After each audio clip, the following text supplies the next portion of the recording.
Welcome, boys and girls, to Fairy Tale Land. Remember to like and subscribe, please. I'm trying to grow this channel. I love reading stories to young people. So here's another story by the brothers Grimm.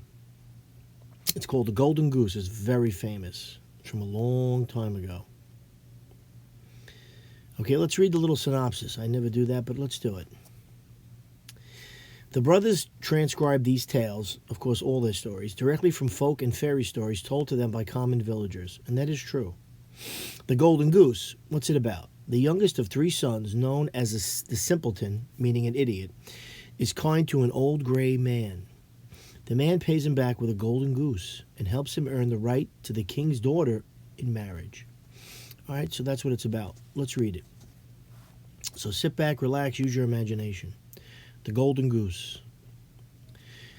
There was once a man who had three sons, the youngest of whom was called the Simpleton.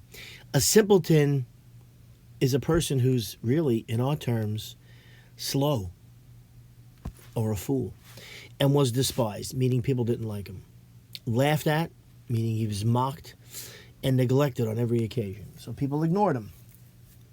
It happened one day that the eldest son wished to go into the forest to cut wood, and before he went, his mother gave him a delicious pancake and a flask of wine, meaning a bottle of wine, that he might not suffer from hunger or thirst.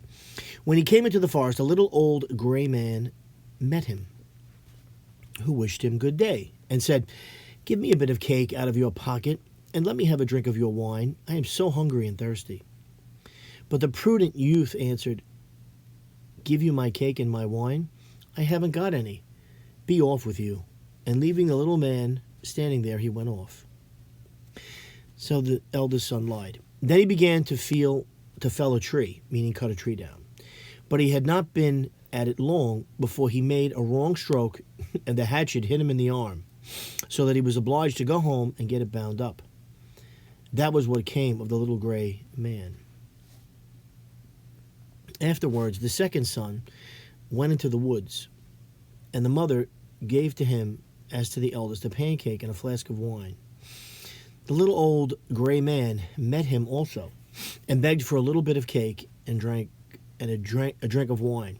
But the second son spoke out plainly, saying, "What I give you, I lose myself, so be off with you." And leaving the little man standing there, he went off. The punishment followed, and as he was chopping away at the tree, he hit himself in the leg so severely that he had to be carried home. Then said the simpleton, "Father, let me go for once into the forest to cut wood." And the father answered, "Your brothers have hurt themselves by so doing. Give it up. You understand nothing about it." But the simpleton went on begging so long that the father said at last, "Well, be off with you. You will only learn by experience." The mother gave him a cake. It was only made with water and baked in the ashes, and with it a flask of sour beer. When he came into the forest, a little old gray man met him and greeted him, saying, "Give me a bit of your cake and a drink of your flask. I am so hungry and thirsty." And the simpleton answered, "I have only a flour and a water cake and sour beer.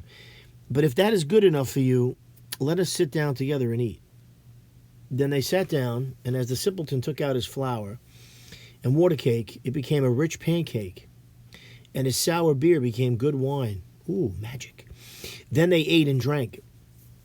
And afterwards the little man said, "As you have such a kind heart, and share what you have so willingly, I will bestow good luck upon you. Yonder stands an old tree. Cut it down, and at its roots you will find something." And thereupon the little man took his departure. See, this is what happens when you're good to people and you share. Being greedy is not good and selfish. The Golden Goose. The simpleton went there and hewed away at the tree, meaning he cut it. And when it fell, he saw sitting among the roots a goose with feathers of pure gold. He lifted it out and took it with him to an inn. An inn is like a little hotel, where he intended to stay the night. The landlord had three daughters who, when they saw the goose, were curious to know what wonderful kind of bird it was, and ended by longing for one of its golden feathers. The eldest thought, "I will wait for a good opportunity, and then I will pull out one of its feathers for myself." And so, when the simpleton was gone out, she seized the goose by its wing. But there her finger and hand had to stay, held fast. Soon after came the second sister, with the same idea of plucking out one of the golden feathers for herself. But scarcely had she touched her sister than she also was obliged to stay, held fast. So they're all stuck to each other. Lastly came the third, with the same intentions. But the other screamed out, "Stay away, for heaven's sake, stay away." But she did not see why she should stay away, and thought, "If they do so, why should not I?" and went towards them. But when she reached her sisters, there she stopped, hanging on with them. And so they had to stay all night. So these three idiotic sisters are all stuck to each other, and the first one stuck to the golden goose. The next morning, the simpleton took the goose under his arm and went away, unmindful of the three girls that hung onto it. So there he is, walking with the goose, with the three girls behind. Oh, my. The three had to run after him, left and right, wherever his legs carried him. In the midst of the field, they met the parson. A parson is like a priest, who, when he saw the procession, said, "Shame on you, girls, running after a young fellow through the fields like this." And forthwith he seized hold of the youngest by the hand to drag her away. But hardly had he touched her when he too was obliged to run after them. So now he's stuck. Now he's got four people behind him. Oh, my. Not long after, the sexton came that way. A sexton is someone who works in the church. And seeing the respected parson following at the heels of the three girls, he called out, "Ho, your reverence! Whither away so quickly? You forgot that you have another christening today." And he seized hold of him by his gown. But no sooner had he touched him than he was obliged to follow on too. As the five tramped on, oh my God, one after another, two peasants with their hoes came up from the fields, and the parson cried out to them and begged them to come and set him and the sexton free.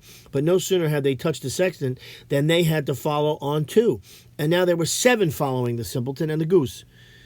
By and by they came to a town where a king reigned, who had an only daughter who was so serious that no one could make her laugh. Therefore the king had given out that whoever should make her laugh should have her in marriage.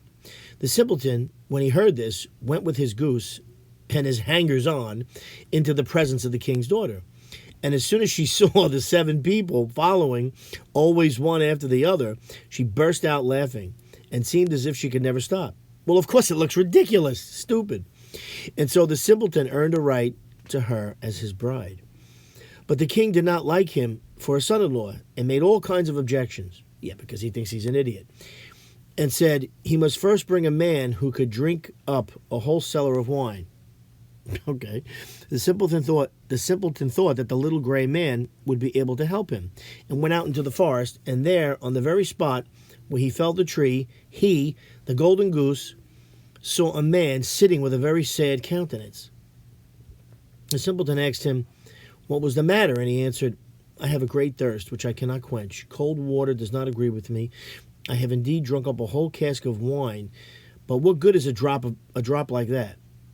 Then said the simpleton, "I can help you. Only come with me, and you shall have enough." He took him straight to the king's cellar, and the man sat himself down before the big vats. These are big, like, I don't want to say buckets, but barrels of wine, and drank and drank. And before a day was over, he had drunk up the whole cellar full. The simpleton again asked for his bride, but the king was annoyed, because he doesn't want to really give him his daughter, that a wretched fellow called a simpleton by everybody should carry off his daughter. And so he made new conditions. He was to produce a man who could eat up a mountain of bread. The simpleton did not hesitate long, but he ran quickly off to the forest, and there in the same place sat a man who had fastened a strap around his body, making a very piteous face and saying, "I have eaten a whole bakehouse full of rolls, but what is the use of that when one is so hungry as I am? My stomach feels quite empty, and I am obliged to strap myself together, that I may not die of hunger." The simpleton was quite glad of this, and said, "Get up quickly, and come along with me, and you shall have enough to eat." He led him straight to the king's courtyard, where all the meal in the kingdom had been collected, and baked into a mountain of bread. The man out of the forest settled himself down before it and hastened to eat. And in one day, the whole mountain had disappeared. Wow, this guy can really eat. Then the simpleton asked for his bride the third time. The king, however, found one more excuse and said he must have a ship that should be able to sail on land or on water. So soon, said he, as he came sailing along with it, you shall have my daughter for your wife. The simpleton went straight into the forest, and there sat the little old gray man, with whom he had shared his cake. And he said, I have eaten for you, I have drunk for you, I will also give you the ship, and all because you were kind to me at the first. Then he gave him the ship that could sail on land and on water. I'd like one of those. And when the king saw it, he knew he could no longer withhold his daughter. The marriage took place immediately, and at the death of the king, the simpleton possessed the kingdom and lived long and happily with his wife. The end. Boy, that's a great story. I like that. Only goes to show that sometimes the person you least suspect of becoming successful becomes successful. I mean, this guy was considered an idiot. And look at this. Got the king's daughter and he became a king. Unbelievable. And all because he had a good heart. He was kind and he shared his food. A lot of lessons here, kids. A lot of lessons here, right? Don't be selfish. Don't be greedy. Because you know what? A lot of people are greedy and selfish. And there's too many people like that in the world.